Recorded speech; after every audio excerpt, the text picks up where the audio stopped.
ಪರವಾಗಿದ್ದೇವೆ, ರೈತರೇ ಬೆನ್ನೆಲುಬು, ನಾವು ರೈತರಂತೇಳಿ ನನಗೆ ಹೀಗೆ ಫೋಟೋ ತೆಗಿಲಿಕ್ಕೆ ಬರ್ತದೆ, ಗೊತ್ತಾ ಇದೆ, ಭಾಷಣದಲ್ಲಿ ಹೇಳಲಿಕ್ಕೂ ಬರ್ತದೆ, ಈ ರೀತಿ ಫೋಟೋ ತೆಗಿಲಿಕ್ಕೂ ಬರ್ತದೆ. ಬಟ್ ರಾಜಕಾರಣಿಗಳು ಮಾಡುದು ಇಷ್ಟೇ, ಖಾಲಿ ಫೋಟೋಗೆ ಮತ್ತೆ ಇದಕ್ಕೆ ಮಾತ್ರ ಹೇಳುದು ನಾವು ರೈತರ ಪರವಾಗಿದ್ದೇವೆ, ರೈತರ ಪರವಾಗಿದ್ದೇವೆ. ರೈತರ ಪರವಾಗಿದ್ದವ್ರು ಬನ್ನಿ ಇಲ್ಲಿ ಎಡಪದವ ಕಡೆ ಬನ್ನಿ. ವಾಯನಾಡಿನಲ್ಲಿ ಪ್ರಕೃತಿ ವಿಕೋಪ ಆಗಿ ಸಮಸ್ಯೆಗಳಾಯಿತು ಅಥವಾ ಮಳೆ ಬಂದು ಸಮಸ್ಯೆಗಳಾಯಿತು, ರಸ್ತೆಗಳೆಲ್ಲ ಕುಸಿದು ಹೋದದ್ದು ನೋಡಿದ್ದೇವೆ. ಆದರೆ ಅಂಥ ಒಂದು ಪರಿಸ್ಥಿತಿಗೆ ನಮ್ಮ ಮಂಗಳೂರಿನ ಎಡಪದವು ಜಾಗದಲ್ಲಿ ಅದಕ್ಕೊಂದು ದಾರಿ ಮಾಡಿಕೊಡ್ತಿದ್ದಾರಂತಲೇ ಹೇಳ್ಬೋದು. ಯಾಕಂತೇಳಿದರೆ ನೋಡಿ, ಪ್ರಕೃತಿ ವಿಕೋಪ ಆದರೆ ಅದು ನಮ್ಮ ತಪ್ಪಲ್ಲ, ಅದು ಪ್ರಕೃತಿಯಿಂದ ಆದಂಥ ಒಂದು ಅನಾಹುತ. ಆದರೆ ಇಲ್ಲಿ ನಮಗೆ ಗೊತ್ತಿದ್ದು ನಾವು ರಸ್ತೆ ನಿರ್ಮಾಣ ಮಾಡಿ ಇಡೀ ಪ್ರಕೃತಿ, ಇಡೀ ಊರನ್ನು ನಾಶ ಮಾಡಲಿಕ್ಕೆ ಹೊರಟಿದ್ದೇವೆ ಅಂತ ಹೇಳಿದರೆ ಇದರಷ್ಟು ಒಂದು ದೊಡ್ಡ ದುರದೃಷ್ಟ ಯಾವುದು ಸಹ ಇಲ್ಲ ಅಂತ ಹೇಳ್ಬೋದು. ಇಲ್ಲಿ ಒಂದು ನೋಡ್ಬೋದು ನೋಡಿ, ಯಾವುದೇ ಒಂದು ರಸ್ತೆಗಳನ್ನು ನಿರ್ಮಿಸುವಾಗ ಒಂದು ಒಳ್ಳೆ ರೀತಿಯಲ್ಲಿ ತಡೆಗೋಡೆಗಳನ್ನು ನಿರ್ಮಿಸ್ತಾರೆ, ಮೊದಲಿಗೆ ಒಂದು ತಡೆಗೋಡೆಗಳನ್ನು ಹಾಕ್ತಾರೆ.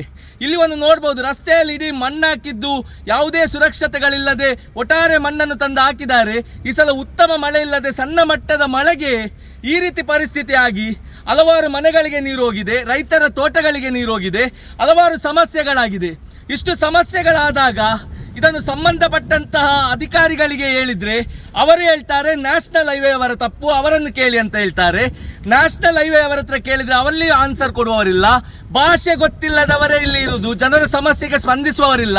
ರಾಜಕಾರಣಿಗಳಿಗೆ ಕಾಲ್ ಮಾಡಿದರೆ ಸ್ಟೇಟ್ ಗೌರ್ಮೆಂಟ್ನವರು ಸೆಂಟ್ರಲ್ ಗೌರ್ಮೆಂಟ್ ಹೇಳ್ತಾರೆ, ಸೆಂಟ್ರಲ್ ಗೌರ್ಮೆಂಟ್ನವರು ಅವರ ಹತ್ರ ಕೇಳಿ ಇವರ ಹತ್ರ ಕೇಳಿ ಹೇಳ್ತಾರೆ.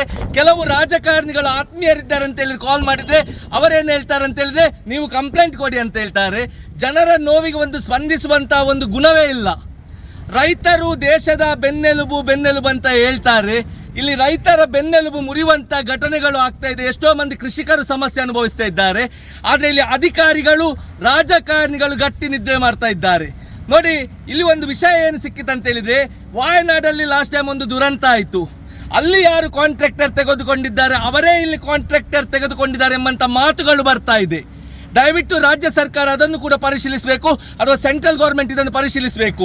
ಈ ರೀತಿ ಅನಾಹುತಗಳಾಗುವಾಗ, ಈ ರೀತಿ ಒಂದು ಬೇಜವಾಬ್ದಾರಿಯಿಂದ ಅನಾಹುತಗಳಾದಾಗ ಅಂಥ ಕಾಂಟ್ರಾಕ್ಟರ್ ತೆಗೆದುಕೊಂಡವರನ್ನು ಬ್ಲಾಕ್ ಲಿಸ್ಟಿಗೆ ಹಾಕುವಂಥ ಕೆಲಸವನ್ನು ಮಾಡ್ತಾ ಇಲ್ಲ. ಅವ ಅಧಿಕಾರಿ ಒಂದು ಕಡೆ ಬೀಳಿಸ್ತಾನೆ, ಇನ್ನೊಂದು ಕಡೆಗೆ ಬರ್ತಾನೆ, ಅಲ್ಲಿ ಸಹ ಬೀಳಿಸ್ತಾನೆ.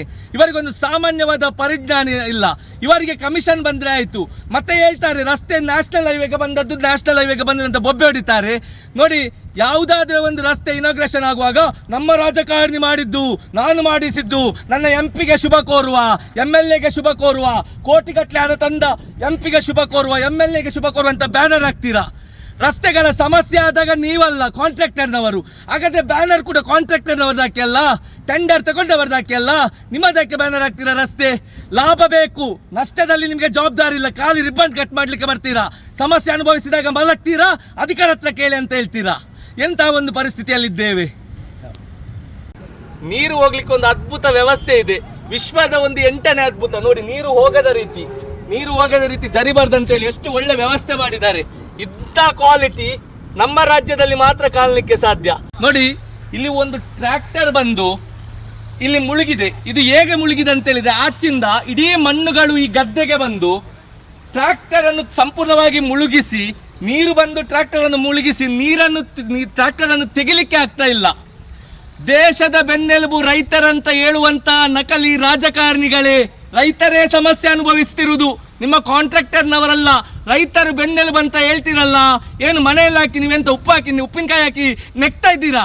ಇಲ್ಲಿ ಬನ್ನಿ, ಸಮಸ್ಯೆಯ ಕಡೆಗೆ ಸ್ವಲ್ಪ ಗಮನ ಕೊಡಿ. ಬೆನ್ನೆಲುಬು ಅಂತ ಭಾಷಣದಲ್ಲಿ ಹೇಳುದಲ್ಲ, ಇದು ರೈತರೇ.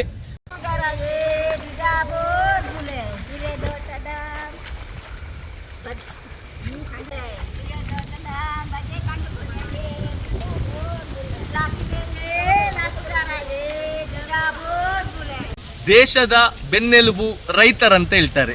ಇವರು ರೈತರಲ್ವಾ? ದೇಶದ ಬೆನ್ನೆಲುಬು ರೈತರು, ರೈತರ ಸಮಸ್ಯೆ ನಮಗೆ ಸಮಸ್ಯೆ ಅಂತ ಹೇಳುವ ರಾಜಕಾರಣಿಗಳೇ ನೋಡಿ ರೈತರು ಸಮಸ್ಯೆ ಅನುಭವಿಸ್ತಿದ್ದಾರೆ. ದಯವಿಟ್ಟು ಕಣ್ಣು ಓಪನ್ ಮಾಡಿ ನೋಡಿ. ನಿಮ್ಮ ಭಾಷಣದ ರೈತರಲ್ಲ, ಇಲ್ಲಿರುವಂಥದ್ದು ನೈಜವಾಗಿ ಕೃಷಿ ಭೂಮಿಯಲ್ಲಿ ಕೆಲಸ ಮಾಡುತ್ತಿರುವಂಥ ರೈತರು.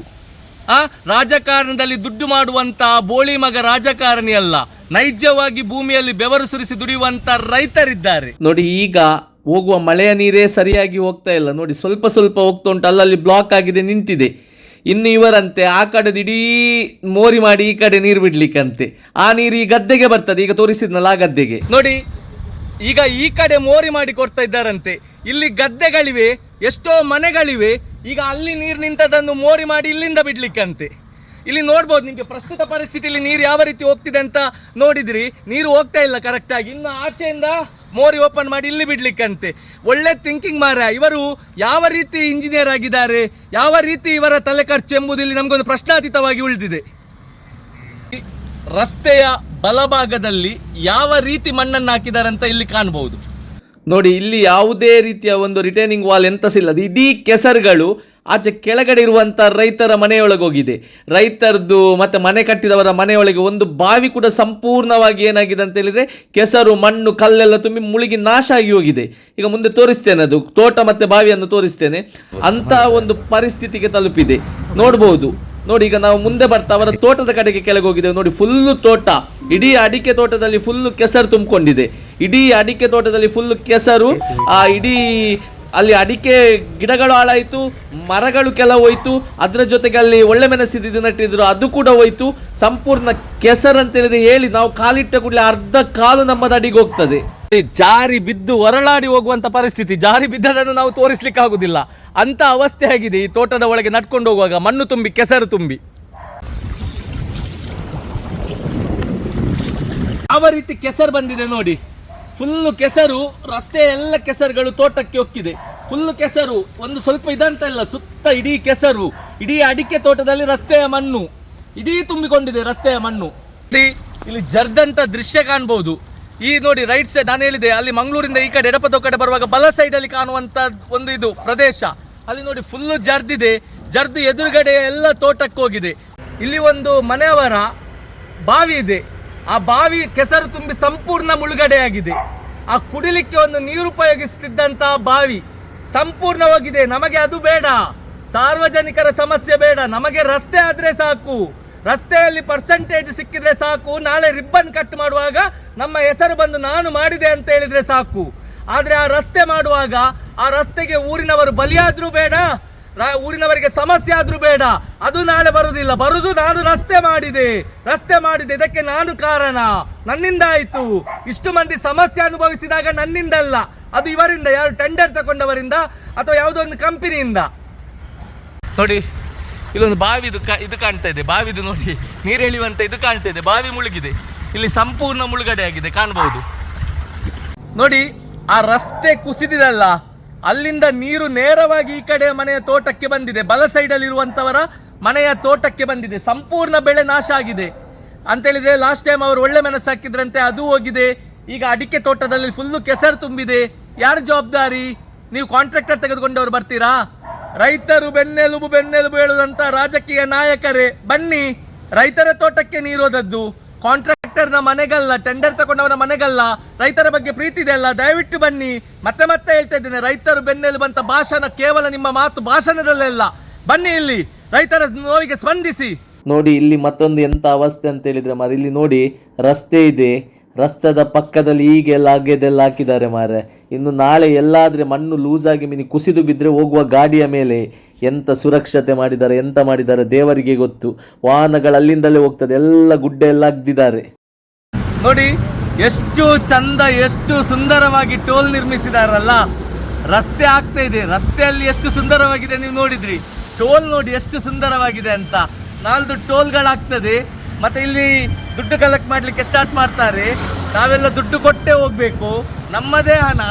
ಮತ್ತೆ ರಿಬ್ಬನ್ ಕಟ್ ಮಾಡಲಿಕ್ಕೆ ರಾಜಕಾರಣಿಗಳು ಬರ್ತಾರೆ. ಇಷ್ಟು ಕೋಟಿಯ ರೋಡ್ ಮಾಡಿದೆವು, ಅಷ್ಟು ಕೋಟಿಯ ರೋಡ್ ಮಾಡಿದೆವು, ದುಡ್ಡು ನಮ್ಮಿಂದಲೇ ವಸೂಲು. ಒಟ್ಟಾರೆ ನಾವು ಜನಗಳು ಕುರಿಗಳು ಅಷ್ಟೇ. ರಸ್ತೆ ಆಗುವ ಮೊದಲೇ ಸುಂದರವಾದ ಟೋಲ್ ನಿರ್ಮಾಣ ಆಗ್ತಿದೆ. ಟೋಲ್ ತುಂಬ ಸುಂದರ ಆಗಿದೆ ಆಯಿತಾ, ನೋಡಲಿಕ್ಕೆ ತುಂಬ ಸುಂದರವಾಗಿದೆ, ವ್ಯವಸ್ಥಿತವಾಗಿ ಒಳ್ಳೆ ರೀತಿ ಮಾಡಿದ್ದಾರೆ. ದುಡ್ಡು ನಮ್ಮಲ್ಲಿ ಕಲೆಕ್ಟ್ ಮಾಡ್ತಾರೆ, ಮತ್ತು ರಾಜಕಾರಣಿ ರಸ್ತೆ ಮಾಡಿದ್ದು ಕಾಮನ್ ಅಲ್ವಾ. ಇಷ್ಟು ಸುಂದರವಾದ ಟೋಲ್ ಮೊದಲೇ ಆಗಿದೆ ನೋಡಿ. ರಸ್ತೆ ಮಾತ್ರ ನಿರ್ಮಾಣ ಮಾಡುವಲ್ಲಿ ನೋಡಿ ಯಾವ ರೀತಿ ಇದೆ ಅಂತ. ಈ ರೀತಿ ಮಣ್ಣಾಕಿ ರೈತರದ್ದು ಮನೆ ಹೋಯ್ತು, ರೈತರ ತೋಟ ಹೋಯ್ತು, ಕೃಷಿಕರದ್ದು ತೋಟ ಹೋಯ್ತು, ಅಲ್ಲಿ ಯಾರೆಲ್ಲ ಇದ್ದಾರೆ ಅವರದೆಲ್ಲ ಹೋಯ್ತು. ಬಾವಿ ಹೋಯ್ತು, ಕೆಸರುಗಳು ತುಂಬಿ ಬಂತು, ನೀರು ಹೋಗ್ಲಿಕ್ಕೆ ಕರೆಕ್ಟಾದ ವ್ಯವಸ್ಥೆ ಇಲ್ಲ.